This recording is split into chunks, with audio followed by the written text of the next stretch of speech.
Oi pescador, tudo bom? Vamos conhecer mais um rio interessante para a gente lançar as nossas iscas, testar as nossas técnicas, aumentar o nosso portfólio de boas histórias?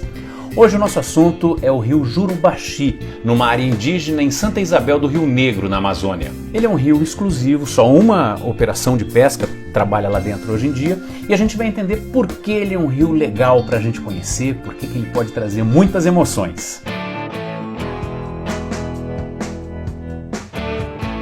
Ultimamente eu tenho feito alguns vídeos apresentando boas operações de pesca e eu me sinto bastante confortável para isso porque eu trabalhei por mais ou menos 10 anos com a mídia de pesca esportiva na televisão.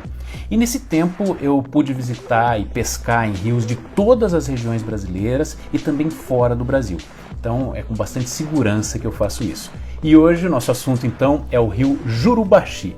Primeira coisa, vamos ver onde esse rio fica. Tudo isso aqui floresta amazônica, né? Manaus.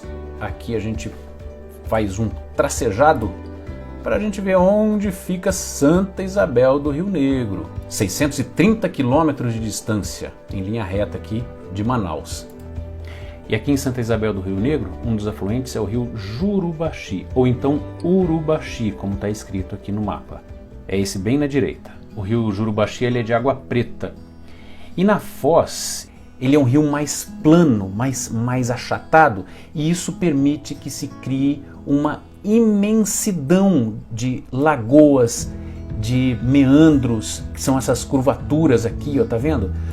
E aí conforme a gente vai subindo o rio, ele vai ficando cada vez mais estreito, ele vai ficando mais canalizado mesmo, vai ficando mais canalizado e diminui um pouquinho a quantidade de lagoas. Mas elas não desaparecem, continuam firmes e fortes por ali. A gente já imagina os estouros que podem existir aqui dentro. Bom, vamos agora à questão da terra indígena para entender como isso beneficia a questão da pesca esportiva e também como beneficia os povos que vivem aqui, né? Nos últimos 2 anos isso aqui foi fechado e aí as empresas que queriam fazer a pesca ali dentro entraram numa espécie de concorrência.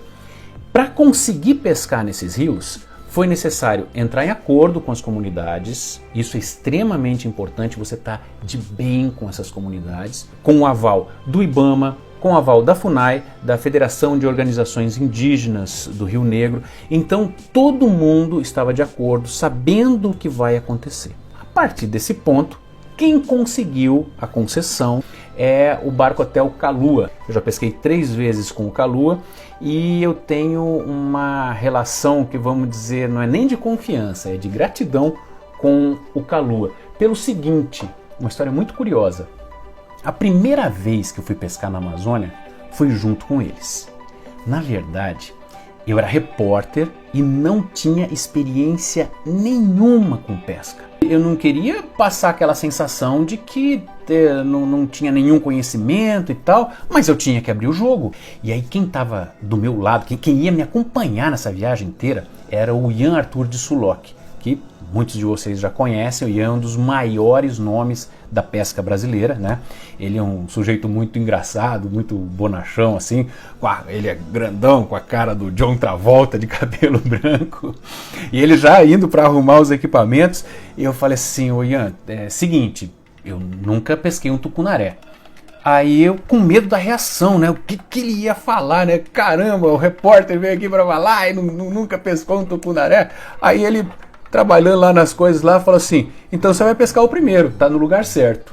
Cara, a partir dali, o que eu senti foi uma receptividade, um respeito um respeito comigo, com a maneira como eu pescava, e que é algo que se reflete com todas as pessoas que estão pescando ali. Bom, aí voltando aqui para o nosso mapa, o que acontece?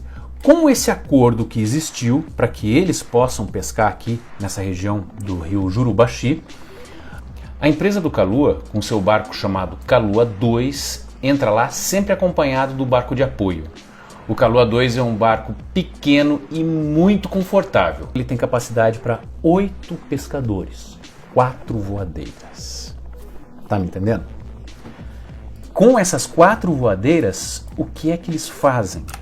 Eles exploram a cada semana 270 quilômetros de rio. Além de você ter todas essas curvinhas, você ainda tem todas essas lagoas para explorar. É um mundo sem fim. Só eventualmente o outro barco Kalua, o Kalua 1, entra, mas ele fica só na parte baixa do rio. A parte alta sempre é exclusiva do Kalua 2. Você pesca livre, você pesca realmente com liberdade de explorar os lugares que você está querendo ir. Ainda na questão da terra indígena, é muito importante a gente lembrar que isso é algo que traz benefícios para as comunidades locais. Elas têm os seus direitos de área respeitados, a sua segurança alimentar respeitada, porque tem fiscalização, os próprios índios estão de olho no que está acontecendo. O Kalua Barco Hotel, ele tem obrigação de realmente fazer esses contratos, paga uma taxa para as comunidades que estão aqui, para que, em troca, a gente tenha um rio exclusivo. É importante a gente dizer que operar em regiões como essa é um desafio bastante grande para qualquer empresa que decide colocar os seus barcos para funcionar ali. É um desafio bastante robusto. Imagina, cara, você colocar barcos hotéis a centenas de quilômetros do apoio mais próximo.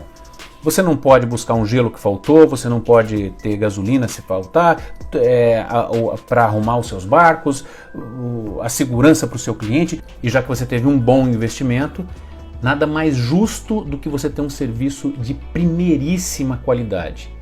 Na minha experiência, no que eu encontro de todos os barcos, todas as operações que eu conheço, eu posso afirmar que o Kalua tem uma das operações mais profissionais de toda a bacia do Rio Negro. A gente precisa de segurança para viver toda essa história bonita e voltar tranquilo, sorridente, para apresentar para todos os amigos tudo que a gente viveu, postar as fotos e estar bem feliz. E aqui no Rio Jurubaxi, o carro-chefe dos peixes é o tucunaré-açu. Você tem também peixes de couro bons, você tem piraíba, pirarara, caparari. Mas a maior parte das pessoas realmente vem na tentativa de pegar um bom tucunaré-açu. O ideal é que você esteja com um equipamento robusto. O pessoal chega a indicar, você está com linha de 60 libras e vara de 25 libras para pescar o tucunaré.